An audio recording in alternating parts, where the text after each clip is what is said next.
मला आवडले एक चांदणी, स्वयंपूर्ण, स्वतःच्या तेजानं चमचमणारी माझी इच्छा, तिचा आहे मला अभिमान.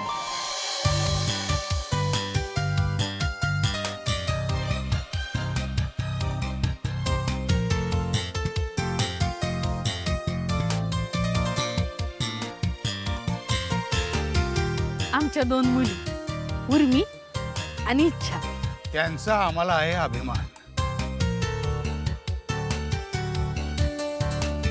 माझी बहीण इच्छा, तिच्या शिक्षणाचा मला आहे अभिमान.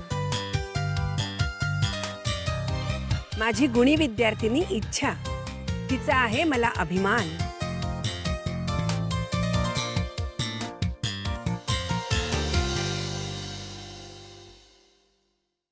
मला एक मुलगी खूप आवडली आहे, पण तिचं म्हणणं असं आहे की आपलं जमू शकत नाही. का? ती म्हणे आपल्यात खूप मोठी दरी आहे. उर्मी, अगं मला शिकलेली बायको हवी असती तर मला मिळाली नसती का? हे शिक्षणाचं घोडं दामटवून करिअर करणारी महत्वाकांक्षी बायको नको होती मला. मला गृहिणी हवी होती आणि म्हणून मी तुझ्याशी लग्न केलं, कळलं? आई, याला ना एक मुलगी आवडते. तिचं नाव इच्छा आहे. पुण्याजवळच्या एका गावात राहते आणि खूप सुंदर आहे ती दिसायला. अरे काय खूळ लागलं की काय सत्याला? चांगल्या मोठमोठ्या घराण्यातल्या मुली सांगून येत होत्या आणि हे कसले भिकेचे डोळे लागलेत त्याला. तुम्ही माझा ऐकता का जरा? एकदा आपण पाहून घेऊया मुलीला. हे बघा, आपल्या घराण्यात कुणीही असं वागलेलं नाही कधीच. अरे वाटलं होतं चांगला शिकलाय, व्यापारी वाढवलाय उत्तम रीतीने, तर लक्ष्मी घरात येईल. हो, मग येईलच ना लक्ष्मी. लक्ष्मीच्या पावलांनी मुलगी येईल घरात. खूप आशा आहेत तुम्हाला. अहो, कुणाच्या घरात राहणारी माणसं आहेत ही, काय संस्कार असणार आहेत? अहो, गरिबीला संस्कार नसतात का? अहो, अनिता तर म्हणत होती मुलगी खूप संस्कारी आहे म्हणून. बरं, ही भेटली कुठे त्याला?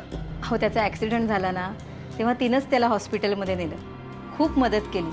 अहो, स्वतःच्या घरचा डबा घेऊन जायची त्याच्यासाठी. म्हणजे पोटातून शिरली की काय?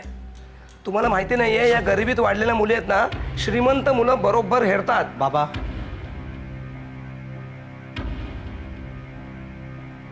तुम्ही म्हणताय इच्छा तशी नाहीये.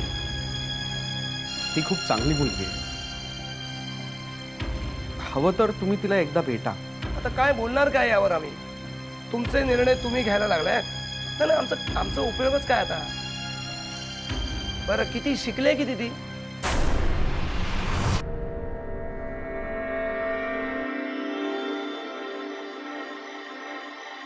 इच्छा 9वी नापास आहे.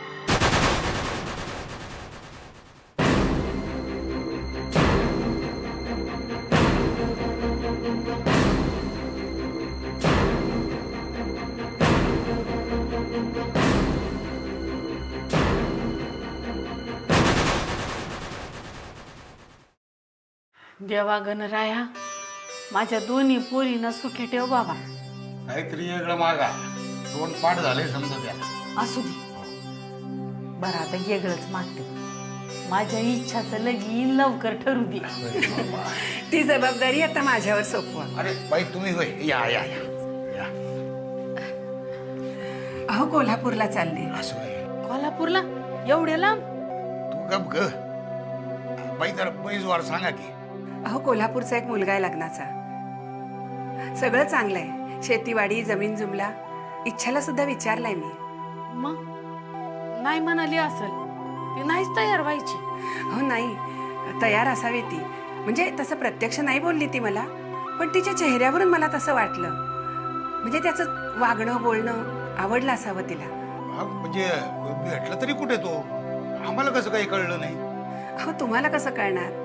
तिच्या हॉस्पिटलमध्ये पेशंट म्हणून आला होता. म्हणजे तिच्या नकळत मी माहिती काढून घेतली आहे. श्रीमंत आहेत मंडळी. म्हणूनच सांगितलं नसेल आम्हाला तिने. बरं बाई, आता तुम्ही काय करणार? अहो, माझं शाळेचं काम आहे कोल्हापूरला. त्यांच्याही घरी जाऊन येते. जमलं तर शब्दही टाकते. काय हरकत आहे ना? बाई, तुमच्या तोंडून आंबाबाईच बोलली बघा. तुमच्यावर इच्छाचं लई जीव आहे. तुमचा शब्द मोडणार नाही ती. अहो, त्याची एकदा चांगली माहिती मिळाली ना आपल्याला की देवच पावला. आता रोजचं मागून मिळतंयच की. देवाची किरपात झाली म्हणायची. तिने सांजाला आशा आली मनात.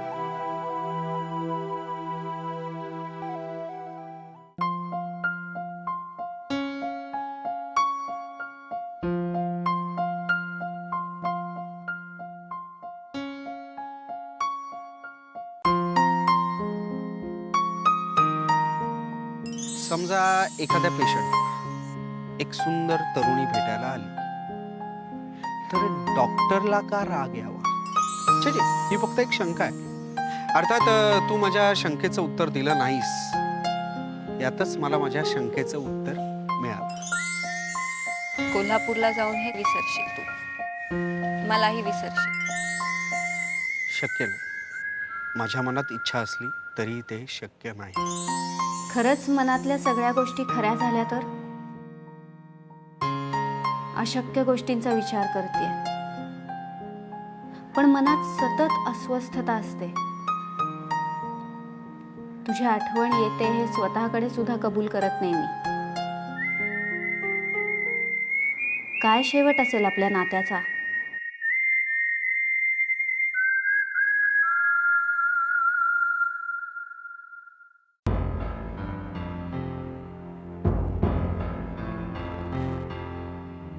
आई, बाबा, हे काय पत्रिका मांडून बसलात? गाणिता, मागे गुरुजी तुमच्या दोघांच्या पत्रिका मांडून बसले होते.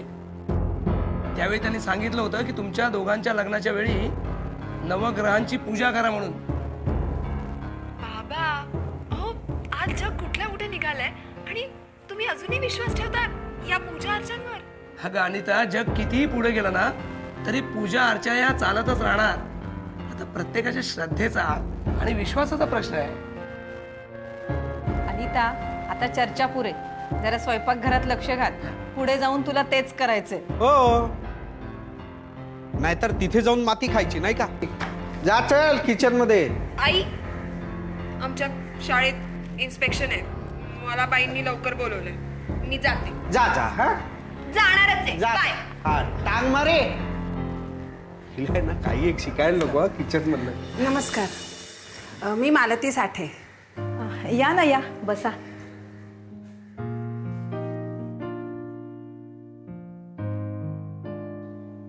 तुम्ही मालती साठे? मी या गावात पर्यवेक्षिका म्हणून आले. कोणीतरी मला तुमचं नाव सांगितलं की या गावचे इनामदार आहेत म्हणून. म्हटलं भेटून यावं म्हणून आले. गणू, गणू, एक ग्लास पाणी आण. हा मुलगा का तुमचा? मी सत्यशील. काय करतो हा? मी शेती करतो, म्हणजे आमचा व्यवसाय आहे. आणि ती आता बाहेर गेली ती? ती आमचीच मुलगी. ती काय शिकते? हे बघा, तिचं लग्न कुठे जमलंय का ना ते विचारा. शिक्षणाचं ठीक आहे हो. हो, असं कसं म्हणता? आजकाल मुलीच जास्त शिकतात. मी बघते ना शाळांमधून. अहो, ते शहरात, पण इथं गावात 12वी पर्यंतच शक्य आहे, कारण शाळेत 12वी आहे म्हणून. अहो, पण मग तुमच्यासारख्या पालकांनी प्रोत्साहन नको का द्यायला मुलींच्या शिक्षणासाठी? अहो, हिच्या लग्नाचं बघतोय आम्ही यावर्षी, आणि सत्याचं तर काय ठरल्यातच जमाय. आता पुढच्या आठवड्यात मुलगी पाहायला जातोय. हो का? कुठल्या गावची आहे मुलगी? पुण्याजवळचीच कुठल्या तरी आतल्या खेड्यातली आहे. आता आम्ही काय बघितलेलं नाही तिला अजून. आता नवीन पिढी आहे, त्यांच्या कलाकाराने जायचं आपण, दुसरं काय. कुठे उतरलायत तुम्ही? नाहीतर आमच्याकडेच राहा ना. नाही म्हणजे गावात हॉटेल्स वगैरे नाहीयेत, कोल्हापूरलाच जावं लागेल. नाही हो, माझी मैत्रीण राहते इथेच. बहुधा तिच्याकडेच उतरते मी. खरं तर आजचा संबंध दिवस इन्स्पेक्शनमध्येच जाईल. त्यानंतर ठरवणार जायचं का राहायचं म्हणून. आणि इथून मुळशीपर्यंत जायचं म्हणजे निदान 5-7 तास तरी लागतील.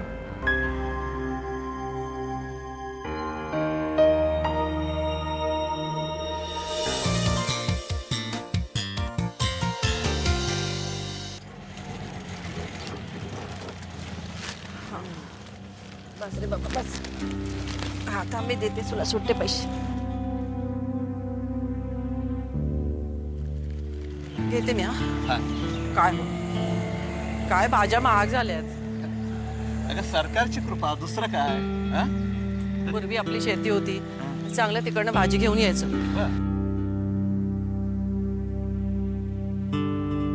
आता प्रसादनं इथे नोकरी घेतली आणि शेत विकून आपण इथे आलो. अगं चूकच झाली ती. आत्ता जाणवतंय ना, तिथं कसं आपणच कमवत होतो आणि स्वतःच खात होतो, कुणावर अवलंबून राहावं लागत नव्हतं. कसं बोललात? अहो आपलाच मुलगा असला ना तरी काही गोष्टी नाही पटत आणि या वयात तर समजून घेणंही कठीण पडतं. तो आहे भडक डोक्याचा, काही अपमान बिप्मान झाला तर आणखी बोलायचा. म्हणूनच सांगतोय आपण त्यांच्या भानगडीत पडायचंच नाही ग. अगं त्यांना त्यांचं काय करायचं ते करू दे ना. बरं ती उर्मी कुठे गेले बघ बरं. आहे ना, घरातच होती. उर्मी, उर्मी, बघते हं. बघ बघ. उर्मी, काय झालं? झोपली काय? तुम्ही माझ्यावर नका रागावू. मी नाही बसणार परीक्षेला, मी नाही शिकणार, पण तुम्ही नका चिडू. मी खरंच नाही शिकणार यापुढे. मी नाही जाणार क्लासला. मी आईंना पण सांगेन.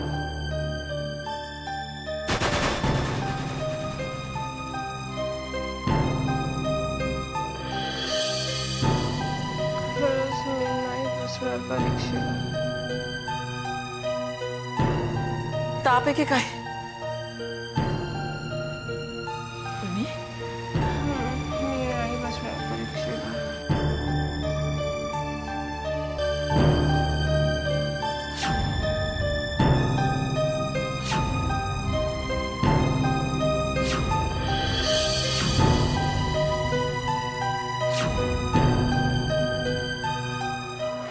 खूप दमल्या असाल नाही?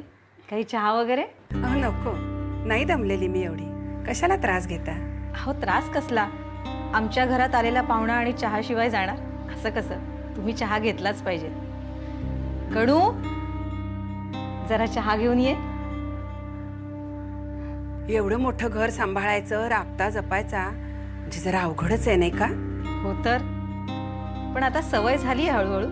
पण आता वय सांगायला लागलंय. इनामदारीण बाई, जरा जपून. अहो मग 2 हक्काचे हात आणा की मदतीला. हो ना, आता तेच करायचंय. दुसरा इलाजच नाहीये. मुली बघायला लागल्यात वाटतं. हो तर, आता पुढच्याच आठवड्यात जाणार आहोत आम्ही मुलगी बघायला. कुठल्या गावची आहे मुलगी? ते पुण्याजवळ मुळशी म्हणून एक गाव आहे, त्याच्याच आसपास बाजूची अशी. अय्या, खरंच की तुम्ही सुद्धा त्याच गावच्या नाही का? बरं झालं बाई, माझी काळजी मिटली. मी विचारतच होते की ह्या मुलीची आता चौकशी करायची कुठे म्हणून, कारण आमच्या ओळखीचं तिथे कोणीच नाहीये ना. अहो पण आता चौकशी काय करायची? आणि अहो चौकशी नको करायला. अहो आजकालच्या मुली खूप शिकतात आणि नंतर नको ती अक्कल उधळायला लागतात. पण आमचा सत्या फार गुणाचा आहे. हा, त्याला साजेशी अशी ही मुलगी आहे. 9वी पर्यंत शिकलेली आहे, पण खूप हुशार आहे. काय नाव म्हणालात हो तिचं? इच्छा.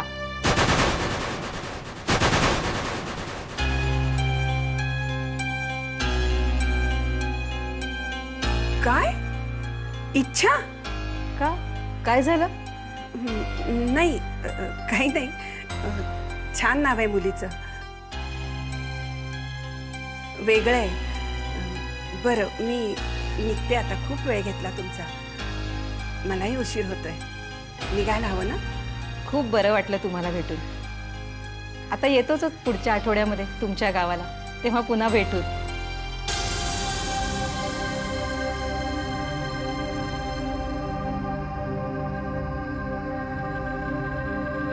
अगं पोरींनी फारच मनाला लावून घेतलाय हा परवाचा प्रकार. ताप बराच आहे. कधीपासून आहे? आम्ही बाहेर गेलो होतो आणि आता आल्यावर बघतो तर काय, तापाने फणफणलेली ती. काका, मी काही गोळ्या लिहून देते, तेवढ्या घेऊन या. ठीक आहे, दे लिहून.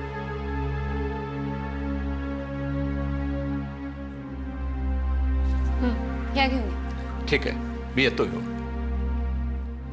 काकू थोडा बर्फ मिळेल, म्हणजे बर्फाच्या पाण्याने अंग पुसलं की तिला बरं वाटेल जरा. मी नाही जाणार क्लासला.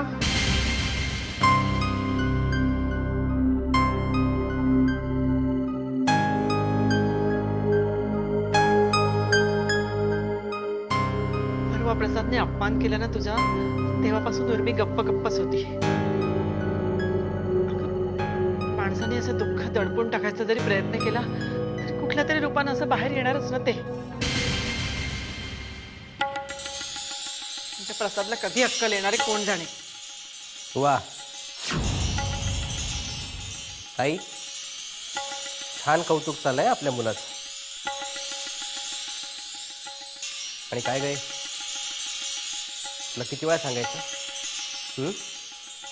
तुझं इथं काय काम असतं ग? आणि आई, तू हिला उर्मीला हातच कसा लावू दिलास?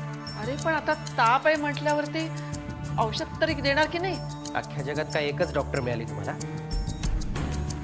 एकतर बायकांना कशातलं काही कळत नाही. उद्या काही भरत असेल तर झालं म्हणजे? 1 मिनिट. मी एक डॉक्टर आहे. I stood first in my college. मी माझ्या कॉलेजमध्ये पहिली आली आहे. मग 2 कागद खरडली म्हणजे कुणी डॉक्टर होत नाही. त्यासाठी अनुभव लागतो, अचूक निदान करायची अक्कल लागते. आणि बायकांजवळ नेमकी आई, मी निघते. ताईची काळजी घ्या. शिकवायची गरज नाहीये, निघा.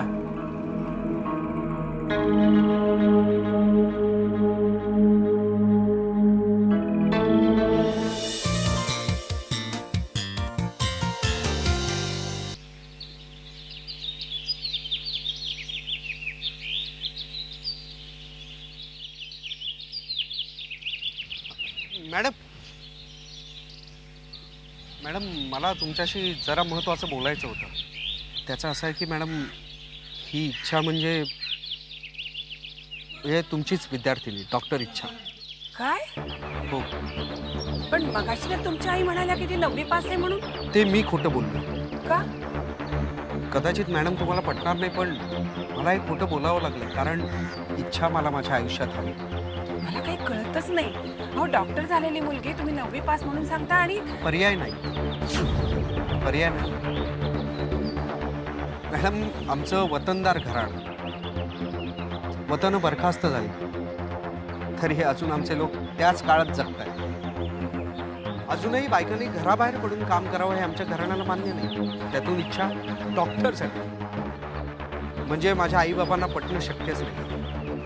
जर का आमच्या लग्नाला आईबाबांकडनं परमिशन मिळवायची असेल तर मुलींनी कमी शिकलेलंच. पण इच्छाचं काय मत आहे यावर? नाही, अजून आमचं बोलणं काही झालेलं नाही, पण तिलाही तेच सांगावं लागेल. दुसरा पर्याय नाहीये मॅडम.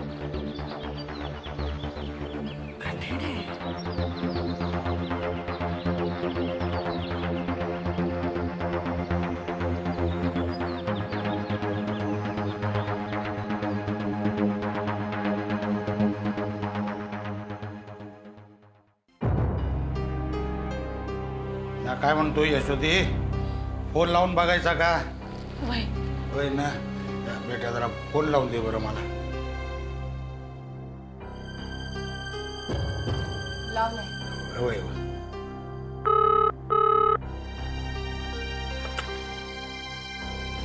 हॅलो. मी धनंजय बोलतोय, उर्मीचे बाबा. ओ नमस्कार. नमस्कार नमस्कार. नाही, इच्छानं सांगितल्यापासून जरा काळजीच वाटत होती मला. कशी काय उर्मीची तब्येत? अहो काही काळजी करू नका, अगदी बरी आहे ती आता. इच्छा अगदी देवासारखी धावून आली. तिने दिलेल्या औषधानेच गुण आला. अगदी बरी आहे ती आता. अच्छा, बरं आहे बरं आहे. मी काय म्हणत होतो, आता बोलू शकतो का मी तिच्याशी? हो म्हणजे आत्ता जरा झोप लागली आहे तिला, पण तुम्ही म्हणत असाल तर उठवते. नको तसं नको करू दे, आराम करू दे तिला. नाही, इच्छा सांगत होती मला की जावई बापू. अहो तो काय हुप्प करून फुगणार आणि फट्ट करून फुटणार. तोही आता शांत झालाय. नाही तरी मी इच्छाच्या वतीने म्या माफी मागतो तुमची. अहो असं काय करता, यात तिचा बिचारचे काय दोष? तुम्ही नका काळजी करू आणि उर्मीच्या आईला पण सांगा काही काळजी करू नका. होय म्या सांगतो की. बरं म्या फोन ठेवू का? हो. होय. कशी आहे उर्मी आता? काय नाही, काळजी करायचं काय बी कारण नाही बा, एकदम मजेत येते. आता तुम्हाला काय झालं?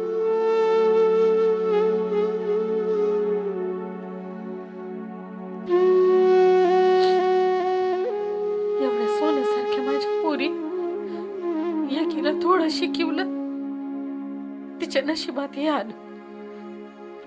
आता ही तर डॉक्टर झाली, हिच्या नशिबात काय आहे कुणाच ठाव. शिक्षणामुळं अडचणच झाली आपली. आता अडचण कसली त्यात? बाबा तुम्ही सांगा ना आईला. हे बघ यशोदी, आपण आपल्या पोरींना शिकवलं ते त्यांच्या भल्यासाठीच ना. आता ते लोकांना पटत नाही, तिला आपण काय करणार? आपण काही खोटं वागलो का कोणाशी? आपण नेहमी आपली सत्याचीच बाजू वापरत गेलो की नाही? आता जी परिस्थिती आहे ना, मी तुला सांगतो, याच वाटेनं आपल्याकडे सुख येणार परत बघ.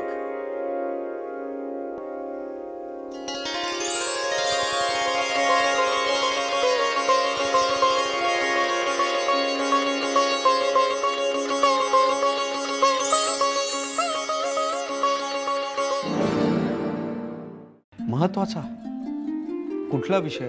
आता महत्वाचा विषय कुठला आहे आपल्या घरात? तुझ्या लग्नाचा. उर्मी अगं लक्ष दे स्वतःकडे.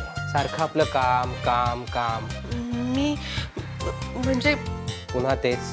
आणि तू पुढं शिकायचंय असं काहीतरी म्हणत होतीस ना, त्याचं काय झालं? येत्या सोमवारी मला एका मुलीला बघायचं आहे. म्हणजे त्यांच्याकडचे येत्या सोमवारी माझ्या घरी येणार आहेत आणि मग तिला बघावं लागणार. आणि तू पाहणार आहेस मुलीला? नाईलाज आहे.